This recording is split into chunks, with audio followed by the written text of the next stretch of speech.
I'm Sally Han, and I'm the founder and designer of Psalms 91 accessories.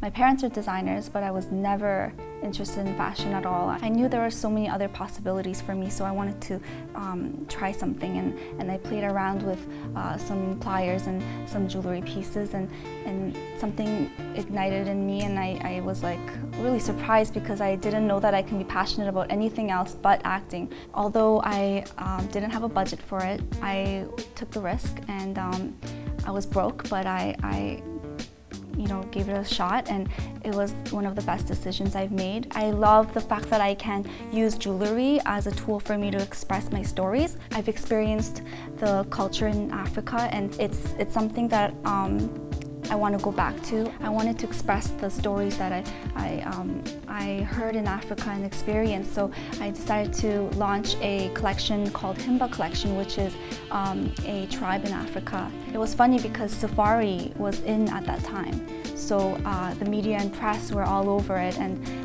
they really loved the story behind my collections. In 2 days, I had to make 30 pieces, so I remember having to stay up and go back to the suppliers and come back and create, and all my fingers were bleeding and they're all torn, and having to design but also meeting that amount expected from her was really difficult. And what was also difficult is that in fashion everything is sort of last minute, and I think that's how it works with a lot of entrepreneurs too. Psalms 91:1 is a Bible verse, one of my favorite Bible verses, and it's he who dwells in the shelter of the Most High will rest in the shadow of the Almighty.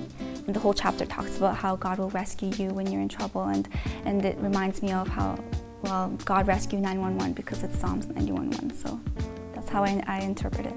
My name is Sally Han, and I am my ambition.